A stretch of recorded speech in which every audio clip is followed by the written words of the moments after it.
గౌరవ ముఖ్యమంత్రి గారు మా విజ్ఞప్తి మేరకైతే కానీ వారు కూడా సహృదయంతో రాష్ట్రంలో ఉన్నటువంటి పేదవాళ్ళు ఏదైతే ఇళ్ల మీద చేసినటువంటి అప్పులను పూర్తిగా మాఫీ చేస్తానని సభ ద్వారా ప్రకటించినందుకు రాష్ట్ర భారతీయ జనతా పార్టీ తరఫున వారికి అభినందిస్తూ స్వాగతిస్తూ ధన్యవాదాలు తెలియజేస్తున్నాను. చాలా సంతోషం. అందుకే రాజీవ్ గృహకల్ప కింద కూడా వేలాది మంది చాలామంది వాళ్ళు ఇబ్బంది పడుతున్నారు. పట్టాలు అన్నీ కూడా తనఖాలో ఉండడం వల్ల ఇల్లు సొంతంగా లేకపోవడం, కనీసం అప్పులు కూడా భవిష్యత్తులో తెచ్చుకోలేకపోతున్నారు. దీని ద్వారా సూచన ఏంటంటే ముఖ్యమంత్రి గారికి వెంటనే అది బ్యాంకుల్లో కానివ్వండి లేదా చాలా వరకు కలెక్టర్ ఆఫీస్లో ఈ పట్టాలన్నీ కూడా తనఖా ఉన్నాయి. ఆ తనఖా విడిపించి అర్హులైనటువంటి ఎవరైతే ఉన్నారో వాళ్ళకే అది లభ్యమయ్యేటట్టుగా యుద్ధ ప్రాతిపదికన పట్టాలు వారికి మళ్ళీ తిరిగి సంవత్సరాల తరబడిగా తనఖా ఉంది. అధ్యక్ష, నాకు తెలిసి మరి కలెక్టర్ ఆఫీస్లో ఏ మేరకు అవి ఏ రకంగా పొందుపరిచారో అవసరమైతే మళ్ళీ తాజాగా పట్టాలు ఇచ్చినట్టు అది వారికి ఒక హోదా, ఒక ఆత్మ గౌరవం, వారికి ఒక సొంత ఆస్తి వారికి నిర్మాణమైనట్టుగా వాళ్ళలో ఒక కలుగుతుంది. కాబట్టి దయచేసి ముఖ్యమంత్రి గారు దాని మీద దృష్టి సారించాలి. అదే రకంగా ముఖ్యమంత్రి గారు చెప్పినట్టుగా శాచురేషన్ అనేటువంటి పాయింట్కి రావడానికి వారు చెప్పినట్టుగా సమగ్ర కుటుంబ సర్వే ద్వారా 8.5 లక్షలు వచ్చినా ఇంకేది వచ్చినా కానీ భవిష్యత్తులో ఆధార్ ఇంటికి సొంతదారుడు ఎవరుతుందో దానికి లింక్ చేసినట్టయితే ఖచ్చితంగా అన్ని జిల్లాల్లో ప్రారంభిస్తే బాగుంటుందని చెప్పి కూడా నేను వారికి సూచిస్తూ, మూడవది బెనామీ పేర్ల మీద ఈ పార్టీకి ఎవరైతే ఈ యొక్క ఖాళీగా ఉన్నటువంటి ఇళ్లలో ఉన్నారో వెంటనే అవసరమైతే పోలీసు సహాయం తీసుకొని కలెక్టర్, రెవెన్యూ ఆఫీసర్లు ఖాళీ చేయించి అర్హులైనటువంటి వాళ్ళకు అవన్నీ కూడా వాళ్ళకు అలాట్ చేసేదానికి చొరవ తీసుకోవాలి. లేనట్టయితే ఇంత బెనామీ పేర్ల మీద ఈ పాటికే కొంతమంది అందులో ఈ యొక్క ఖాళీగా ఉన్నటువంటి దాంట్లో దూరిపోయినారు. వాళ్ళు బయటికి వచ్చేదానికి ఏమాత్రం కూడా వాళ్ళకున్న పలుకుబడి లేదా ఇతరత్ర, దయచేసి పోలీసు సహకారంతో వాళ్ళని తీసేసి అర్హులైన పేదలకు అందజేయడానికి కూడా ఖచ్చితంగా ప్రయత్నం చేయాలని. హైదరాబాద్లో మీరు చెప్పినట్టుగా ముఖ్యమంత్రి గారు చెప్పినట్టుగా ఈ యొక్క ఉన్నటువంటి ఈ యొక్క ఇబ్బందులు ఏవైతున్నాయో ఫ్రీ శాండ్ అన్నారు. కానీ మాకున్న సమాచారం గ్రామాల్లో ఈ ఇసుకను ఏ గ్రామస్తులు కానీ ఆ గ్రామ పంచాయతీలు కానీ ఉచితంగా తీసుకెళ్లేదానికి ఏమాత్రం కూడా వాళ్ళకి అవకాశం కల్పిస్తలేరు, బలవంతంగా వసూలు చేస్తున్నారు. కాబట్టి దయచేసి ముఖ్యమంత్రి గారు ఫ్రీ శాండ్ వారికి ఈ కాంట్రాక్టర్స్ ఎవరైతే ఏం సార్ యా ఇప్పుడు మీరైతే ఈ కాంట్రాక్టర్స్కు ఈ హైదరాబాద్లో కట్టే కాంట్రాక్ట్ 7 లక్షలు పైగా అవుతుంది కాబట్టి వెసులుబాటు ఏదో కల్పించారు ఫ్రీ శాండ్ అనేది. ఆ ఫ్రీ శాండ్ వాళ్ళు గ్రామాలకు వెళ్ళి వచ్చేటప్పుడు ఏ గ్రామంలో కూడా వాళ్ళు డబ్బులు చెల్లించకుండా ఉచితంగా వచ్చేదానికి ఆస్కారం లేకుండా వాళ్ళ అనుభవాలు చెప్తా ఉన్నారు. అక్కడ గ్రామ పంచాయతీ సభ్యులు కానివ్వండి లేదా గ్రామ పంచాయతీ కానివ్వండి గ్రామస్తులు కానీ. కాబట్టి ఆ చర్య కూడా ఏ రకంగా వాళ్ళను ఉపశమనం ఇస్తారో అది కూడా దాని మీద చూడండి. అదే రకంగా ఈ సిమెంట్ సప్లై కూడా డిపార్ట్మెంట్స్ కూడా సకాలంలో వాళ్ళకు ఈ సిమెంట్ కనుక సప్లై సరఫరా చేస్తేనే కానీ వాళ్ళకు ఇది మరి అందుబాటులోకి తీసుకొస్తేనే వాళ్ళకు కుదురుతుంది, కానీ లేకపోతే ఇబ్బంది కలుగుతుంది. రెండవది ఈ centering charges up to 5 floors హైదరాబాద్లో అది వారికి సబబుగానే ఉంది. కానీ 9 ఫ్లోర్స్కి వెళ్ళినప్పుడు ఈ సెంటరింగ్ ఛార్జెస్ పెంచకపోతే ఇబ్బంది అవుతుందని చెప్పి సెంటరింగ్ మేస్త్రీలు కూడా వారు మా దృష్టికి తీసుకొచ్చారు. ఆ పై అంతస్తులకు వెళ్ళేటప్పుడు మాకు ఈ లేబర్ ఛార్జెస్ పెరుగుతున్నాయి, దాన్ని సెంటరింగ్ ఛార్జెస్ అన్న యూనిట్ కాస్ట్లో పొందుపరచడానికి చర్యలు తీసుకోవాలని చెప్పి వారు కోరుతున్నారు. అధ్యక్ష, మరి ఈ 2-3 విషయాలతో పాటు హైదరాబాద్లో ఇంతకుముందు కూడా మనం ప్రస్తావించాను డిప్యూటీ సీఎం గారితో కూడా, ఈ 59 జీవో కూడా కొంత పేదవాళ్ళను పట్టి పీడిస్తూ ఉన్నది. ఆ రోజు ఈ రెవెన్యూ రికార్డ్స్లో జరిగినటువంటి పొరపాట్ల వల్లనైతే ఇవాళ చాలా బస్తీల్లో ఇవాళ మా దగ్గర కూడా హైదరాబాద్లో ఈ యొక్క పేదల మీద లక్షల రూపాయలు కట్టాలని చెప్పి నోటీసులు వస్తున్నారు. దానికి ఉపశమనంగా రికార్డులైనా సవరించండి, లేకపోతే వారికి కట్టకుండా, ఎందుకంటే ఆల్రెడీ రిజిస్టర్డ్ డాక్యుమెంట్స్ ఉన్నాయి, డబ్బులు పెట్టి కొన్న తర్వాత మళ్ళీ తిరిగి చెల్లించమంటే వాళ్ళంతా కూడా middle class families, below middle class. దాని మీద కూడా మరి ముఖ్యమంత్రి గారు సానుభూతితో సహృదయంతో కూడా దీని మీద ఆలోచన చేస్తారని చెప్పి నేను మీ దగ్గర కోరుతూ, హౌసింగ్ కార్పొరేషన్లో మిగిలినటువంటి ఎంప్లాయీస్ ఎవరుతున్నారో మీరు చెప్పారు ఈ పార్టీకి 500 మందిని కొత్త జిల్లాలకు సంబంధించిన డిపార్ట్మెంట్స్కి వాళ్ళను పంపించామని, మిగిలిన వాళ్ళను కూడా ఈ హౌసింగ్ యాక్టివిటీ ఉన్న చోట వాళ్ళకు అనుభవం కాబట్టి అందులో కనుక వాళ్ళని అడ్జస్ట్ చేసినట్టయితే వాళ్ళ అనుభవాలు కూడా ఉపయోగపడతాయని చెప్పి మీ ద్వారా ముఖ్యమంత్రి గారు తెలియజేస్తున్నారు. అధ్యక్ష.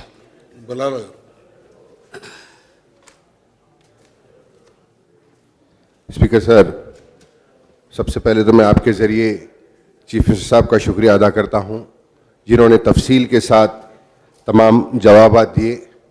और साथ ही साथ हम मशकूर हैं कि चीफ मिनिस्टर साहब ने कहा कि मुसलमानों के ताल्लुक़ से जो हुआ है, मुसलमानों के ताल्लुक़ से जो नाइंसाफ़ी हुई है, उसके अंदर हैदराबाद के सिटी के MLAs की मीटिंग बुलाकर उसके अंदर तय करेंगे कि मुसलमानों को क्या परसेंटेज और कितना परसेंटेज दिया जाए।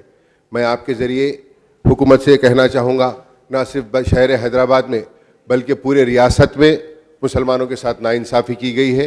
उस ताल्लुक़ से भी हुकूमत गौर करते हुए तमाम अज़ला के अंदर मुसलमानों का कितना तनासुब के हिसाब से मुसलमानों को कितना शेयर दिया जाए, उसके ऊपर गौर किया जाए। और साथ ही साथ मैं ये भी कहना चाहूँगा कि अभी इस वक्त कई हज़ारों घरें बनकर तैयार हैं, जैसे कि चंद्रानगुट्टा कॉन्स्टिट्यूंसी के अंदर, बल्लागुड़े में, एक्स सर्विसमैन कॉलोनी के अंदर कई मकानात बनकर तैयार है। उसका अलाटमेंट अभी तक नहीं किया गया, जिसकी वजह से कई लोग उसके अंदर इंक्रोचमेंट हो रहे हैं। आए दिन पुलिस केसेस हो रहे हैं, कोई दरवाजे तोड़कर लेकर चले जा रहा है, कोई लॉक्स डाल दे रहा है। तो एक परेशानी का आलम बने हुआ है। गवर्नमेंट जब कई लोगों को घर देने की कोशिश कर रही है, तो हम ये चाहेंगे कि ये तमाम जो भी घर बनकर रेडी है, उसका फौरी तौर के ऊपर एलिजिबिलिटी क्राइटेरिया के हिसाब से उनको अलॉट किया जाए, अलॉट कर उसके अंदर बसाया जाए, ताकि इसका जो मिसयूज़ हो रहा ये ख़त्म किए। और साथ ही साथ मैं चीफ मिनिस्टर साहब से ये भी गुजारिश करूँगा कि जैसे कि कोई प्राइवेट कॉन्ट्रैक्टर्स को बुलाकर घर बनाने के लिए आगे आने के लिए लेकर आने के लिए चीफ मिनिस्टर साहब ने तजवीज़ रखी, ये बहुत अच्छी है।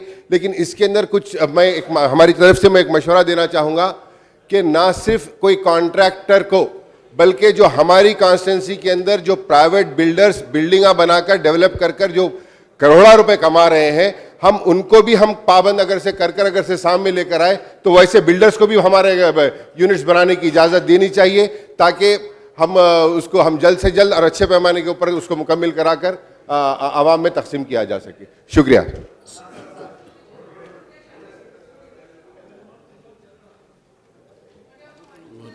అధ్యక్ష,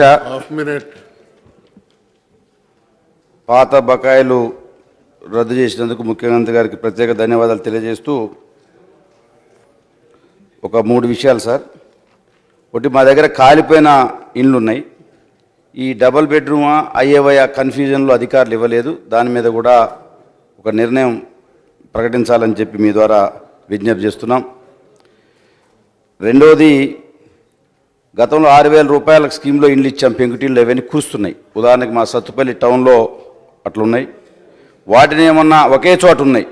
కాంపాక్ట్ ఏరియాలో 6,000 రూపాయలకి గతంలో 85లో ఇచ్చిన ఇండ్లు మొత్తం కురుస్తున్నాయి. వాటికి ఒకే చోట ఉన్న ఏరియాలో వాటిని డబుల్ బెడ్రూమ్ స్కీమ్ కింద మార్చే దానికోసం ఏమన్నా ఆలోచన ఉందని చెప్పి మీ ద్వారా అడుగుతున్నాం.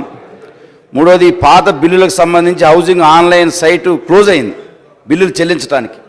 కొంచెం దాన్ని ఓపెన్ చేస్తే తప్ప రావని చెప్తున్నారు. వెంకటరెడ్డి గారు ఒక్క నిమిషం, అదొకటి చెప్పాలని చెప్పి, ప్రత్యేకంగా మా జిల్లాలో 170 ఏరియాలో నాన్ ట్రైబ్స్కి ఈ స్థలాలు ఇల్లు కట్టడానికి కొంత సమస్య ఉంది. అక్కడ ఏ రకంగా మనం కార్యక్రమం తీసుకుంటామో మరి చెప్పాలని చెప్పి కోరుతూ, రాజశేఖర రెడ్డి గారు ముఖ్యమంత్రిగా సత్తుపల్లి, ఖమ్మంలో బహిరంగ సభలో స్థలాలు చూడకుండా ఇళ్ల స్థలాలు ఇచ్చారు సార్, పట్టాలు. మా సత్తుపల్లి టౌన్ కానీ ఖమ్మం కానీ ముఖ్యమంత్రి గారు ఇచ్చారు. అది గత ప్రభుత్వం, ఇప్పుడని కాదు చెప్పట్లా. అక్కడ ఏ ఒక్క ఇల్లు కూడా స్థలం ఇవ్వక వాళ్ళ పట్టాలు పట్టుకొని రోజు తిరుగుతున్నారు. మేము ఎప్పుడు పోయినా మన ఈ సభలో తమరు కూడా దృష్టికి తెచ్చాం, కలెక్టర్ గారికి కూడా చెప్పారు. కొంచెం head quarter Sathupalli, Khammam head క్వార్టర్లో సార్ రాజశేఖర రెడ్డి గారు బహిరంగ సభలో స్థలాలు చూడకుండా పట్టాలు ఇచ్చారు లబ్ధిదారులకి, స్థలం అయితే చూడలే. ఇప్పుడు అక్కడ ఇల్లు కట్టడానికి కూడా కొంత సమస్య ఉంది. ఈ 2 పట్టణాల్లో మీరు గౌరవ కలెక్టర్ గారికి చెప్పి ఈ 2 పట్టణాల్లో ఉన్న ఇళ్ల స్థలాల సమస్య కూడా చూడాలని చెప్పి మీ ద్వారా కోరుతూ, ఈ ఎంప్లాయీస్కి సంబంధించి కూడా మన ఇంద్రకరణ్ రెడ్డి గారు 4-5 డిపార్ట్మెంట్స్కి లేఖ రాశారు సార్. 1100 మంది ఎంప్లాయీస్ ఉన్నారు, ఖాళీలు ఉంటే తీసుకునే అవకాశం ఉందని ఇరిగేషన్ శాఖకు, R&Bకి, రెవెన్యూకి ఇట్లా రాశారు ఖాళీలు ఉంటే. అందులో క్రమశిక్షణా చర్యలకు గురి కాకుండా ఇంజనీర్స్ చాలామంది ఉన్నారు. వాళ్ళ మీద ఏమి క్రమశిక్షణ చర్యలు లేకుండా మంచిగా పనిచేసిన వాళ్ళు మీరు ఏమైనా గుర్తించుంటే వాళ్ళకు కూడా న్యాయం చేస్తే బాగుంటుందని మీ ద్వారా ముఖ్యమంత్రి గారికి విజ్ఞప్తి చేస్తున్నాను.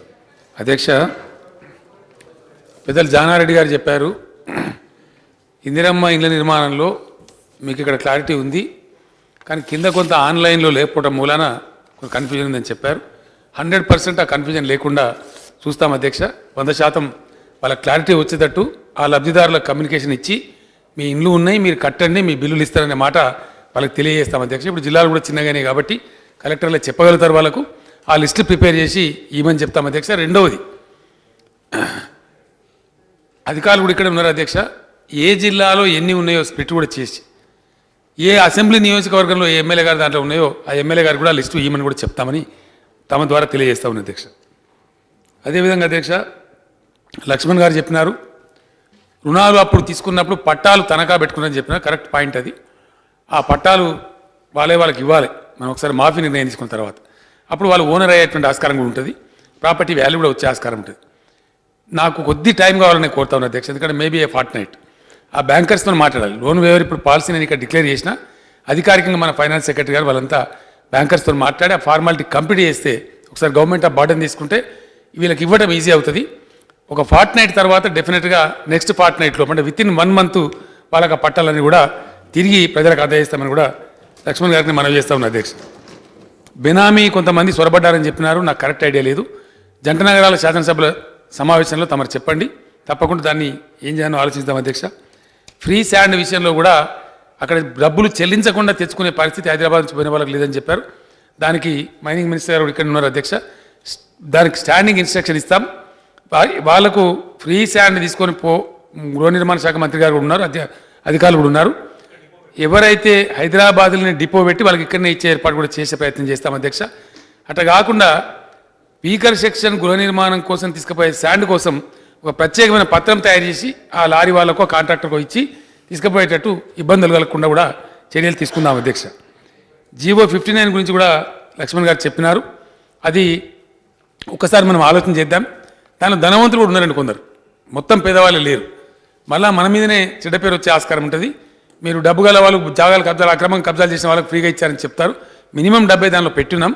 నిజంగా పేదలు ఉన్నట్టయితే మీ దృష్టిలో ఉంటే రిప్రజెంట్ చేయండి, వాళ్ళని ఎగ్జాంప్ట్ చేద్దాం. కానీ మొత్తం ఘాటఘాటి చేయడం అనేది కరెక్ట్ కాదని నా అభిప్రాయం.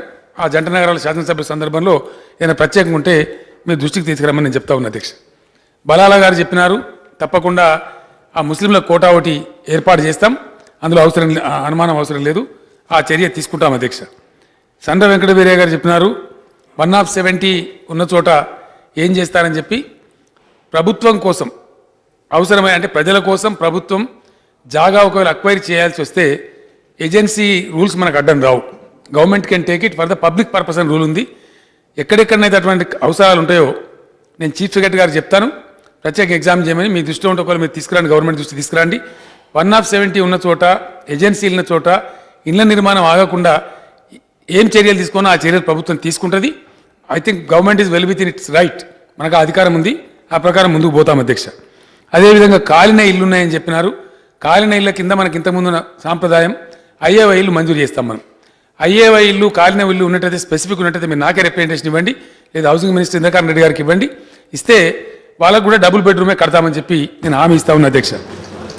తర్వాత రాజశేఖర రెడ్డి గారు ముఖ్యమంత్రిగా ఉన్నప్పుడు ఒక సభలో పట్టాలు ఇచ్చినారని చెప్పినారు. ఏ ముఖ్యమంత్రి ఇచ్చినా ముఖ్యమంత్రి కాబట్టి దాన్ని గౌరవించే బాధ్యత మన మీద ఉంటుంది. మరి ఆనాడు తప్పు చేసి ఉంటే అధికారులు తప్పు చేసి ఉంటారు, ముఖ్యమంత్రి తప్పు చేయాల్సినంత అవసరం ఉండదు. కాబట్టి వారు ఏది అధికారులు ఇస్తే అది ముఖ్యమంత్రి గారు పంచిపెట్టిపోయి ఉంటారు. దాన్ని సరిచేయడానికి వాళ్ళు ఒకవేళ రూల్ న్యాయమైన అయినట్టయితే సరి చేసి వాళ్ళకి స్థలం చూపించి స్థలం ఇప్పించే చర్య కూడా తీసుకుంటామని చెప్పి మనం చేస్తా ఉన్నాం అధ్యక్ష. The house is urgent to meet again at 10 a.m. tomorrow.